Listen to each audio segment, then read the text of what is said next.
तो hello guys, कैसे हो आप सब लोग। Welcome back to our channel. तो गाइस, एपिसोड 3 के लेट होने के लिए मैं माफ कर देना। अब इसके लेट होने की दो वजह है। पहली कि हम लोग बर्निंग कबड्डी एनीमे को डब कर रहे थे, और दूसरी कि आजकल जो भी इंडिया के अंदर एनीमे के एक्सप्लेनेशन डालता है उसे कॉपीराइट स्ट्राइक मिलता है और उसका चैनल खत्म।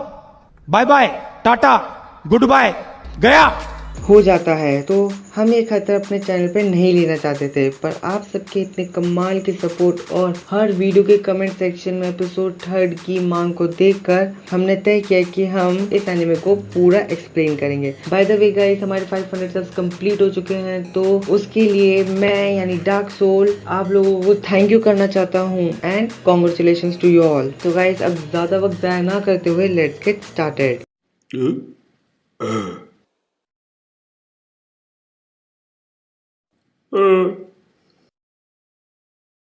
एपिसोड 3। तो एपिसोड की शुरुआत में फिर से आयु यू को ऑमलेट राइस देती है टिफिन में, पर यू उसे मना करता है, ये कहते हुए कि स्टूडेंट ज्यादातर स्कूल में टिफिन नहीं लाते हैं और कैंटीन से खाना खरीद कर खाते हैं, और मैं भी वही करूंगा। पर आयु उसे कहती है कि अब मैंने ये बना ही दिया है तो आज के लिए आप इसे ले जाओ और कल से कैंटीन में खाना। फिर यू टिफिन लेकर अपने स्कूल में जाता है और तकाजो से थोड़ी बात करता है, और फिर लंच टाइम में तकाजो फिर से अपनी पावर का इस्तेमाल करता है और लंच खरीदते हुए जख्मी होता है। फिर यू और तकाजो साथ में लंच करते हैं और यू को वो खरीदी हुई करी बहुत पसंद आती है, और फिर वो लोग स्टूडेंट काउंसिल रूम में जाते हैं क्योंकि उन्हें एक और शख्स जिसके पास सुपर पावर्स हैं उसको रोकना है। और यू तकाजो से पूछता है कि ये बंदा हमेशा भीगा हुआ क्यों होता है, तो तकाजो कहता है कि ये बंदा तब तक अपनी पावर्स का इस्तेमाल नहीं कर सकता जब तक पूरी तरह से गीला ना हो। फिर उन्हें पता चलता है कि जिस शख्स को उन्हें पकड़ना है उसकी पावर है चैनलिंग, मतलब वो आत्माओं को अपने शरीर में घुसने की इजाजत दे सकता है। और फिर वो गीला बंदा कहता है उसके पास एक और पावर है जो कि है क्रायोकाइनेसिस, यानी कि वो आग को अपने दिमाग से कंट्रोल कर सकता है। फिर वो लोग उसे पकड़ने जाते हैं, जहाँ पे उन्हें पता चलता है कि वहाँ एक एपिसोड की शूटिंग हुई थी जिसमें आइडल यूसरिन को एक बंदे ने पकड़ना होता है, और ये आइडल यूसरिन वही है जिसका गाना यू और आयु सुन रहे थे। और तकाजो यूसरिन के बारे में सब कुछ जानता है क्योंकि यूसरिन तकाजो की सेलिब्रिटी क्रश है, और वो उन्हें बताता है कि यूसरिन का एक बैंड है जिसमें वो लोग गाने बनाते हैं। उसके बाद तोमोरी को एक अजीब बंदा मिलता है जिसका वो पीछा करती है, और वो बंदा तोमोरी को एक मुक्का मारकर भाग जाता है और तोमोरी का कैमरा भी डैमेज हो जाता है। लेकिन यू और तकाजो मिलकर उसे रोकते हैं, और वो लोग उस बंदे को होश में लाकर धमकी देते हैं कि अगर तुमने हमारे सवालों का जवाब नहीं दिया तो हम तुम्हारे लिए एम्बुलेंस नहीं बुलाएंगे, और अगर तुमने दिया तो हम तुम्हारे लिए एम्बुलेंस बुलाएंगे। वो बंदा मान जाता है और कहता है कि मुझे बस इतना पता है कि मुझे यूसा निशिमोरी को ढूंढना है, और ये हुक्म मुझे तायो टीवी ने दिया है, मुझे इससे ज्यादा कुछ नहीं पता। फिर तोमोरी कहती है ठीक है, मैंने एम्बुलेंस वैसे भी पहले ही बुला रखी है। फिर वो लोग एक बंदे से मिलते हैं और उसे थोड़ी बातें करने के बाद वो उन्हें यूसरिन के पास ले जाता है, और वो यूसरिन से थोड़ी बातें करता है, और बातों बातों में तोमोरी यूसरिन से पूछती है कि क्या तुम्हें पता है कि कभी कभी तुम कोई और बन जाती हो। फिर एक बंदा कहता है नहीं, उसे नहीं पता, और फिर तोमोरी कहती है मैंने तुमसे नहीं पूछा, और फिर वो यूसरिन से वही बात पूछती है, और यूसरिन कहती है नहीं, मुझे ऐसा लगता है जैसे मैं सो चुकी हूँ और जब मैं जागती हूँ तब कहीं और होती हूँ, और डॉक्टर्स ने कहा है कि शायद मुझे मल्टी पर्सनैलिटी डिसऑर्डर या फिर आप स्प्लिट पर्सनैलिटी डिसऑर्डर कह सकते हैं हुआ है। फिर तोमोरी कहती है कि इसकी पावर ये है और इसको अभी तक पता भी नहीं चला कि मरे हुए शख्स की आत्मा इसके शरीर में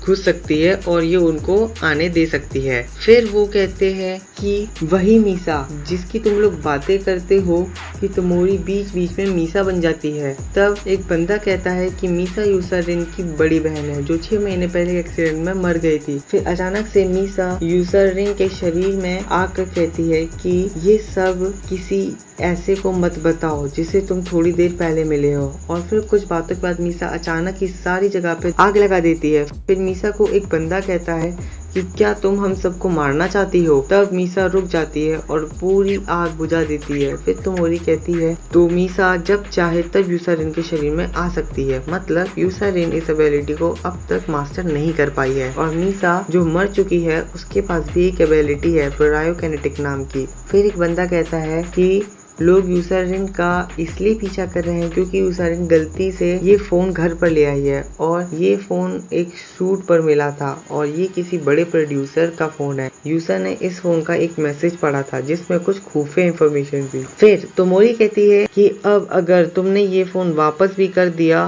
तब भी तुम सुरक्षित नहीं रह पाओगे और अगर तुमने पुलिस को दिया तो वो प्रोड्यूसर अपनी पोजीशन का यूज करके इस फोन को भी हासिल कर लेगा और उसके बाद यूसरिन कभी भी किसी भी एड शो या सॉन्ग में काम नहीं कर पाएगी। फिर मीसा कहती है तो फिर वो टीवी स्टेशन ही जला देते हैं। फिर तोमोरी कहती है पागल हो क्या, ऐसे तो तुम्हारी बहन अरेस्ट हो जाएगी। फिर तोमोरी और मीसा लड़ने लगते हैं। फिर तोमोरी कहती है कि मेरे पास बचने का एक रास्ता है, तुम सब हमारी मदद करो और हम बदले में उस प्रोड्यूसर को धमकाएंगे। फिर थोड़ी देर बाद यूसरिन को उस प्रोड्यूसर का फोन आता है और वो उसे एक जगह पे बुलाता है और वो प्रोड्यूसर कहता है कि मेरा फोन मुझे वापस दो।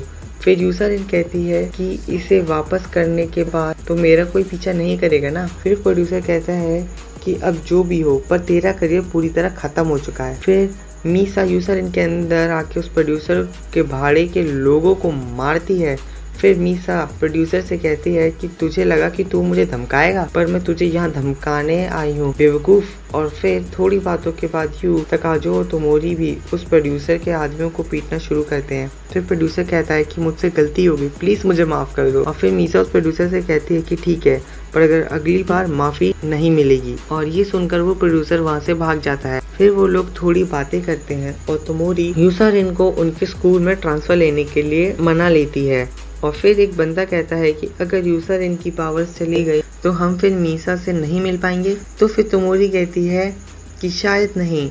और फिर उन दोनों बंदों में से एक लड़का तोमोरी से बहस करता है और आखिर में मीसा को कहता है कि उसे मीसा से प्यार है। फिर थोड़ी इमोशनल बातों के बाद यू अपने घर जाता है और यू पे देर से आने के लिए भड़क जाती है और यू कहता है कि तुम इतनी देर तक जागी हुई थी। और यूमी कहती है हाँ, हमारे परिवार का ये नियम है कि पूरा परिवार एक साथ खाना खाता है और ये नियम पीढ़ियों से चलते हुए आ रहा है। उसके बाद वो डिनर करते हैं वहीं पिज़्ज़ा सॉस वाला और डिनर करने के बाद वो लोग यूसरिन का गाना सुनते हैं और यूमी को बताता है कि यूसरिन यू के एकेडमी में ट्रांसफ़र ले रही है और यूमी ये सुनकर बहुत खुश हो जाती है। और फिर थोड़ी बातों के बाद एपिसोड ख़त्म हो जाता है। Thanks for watching.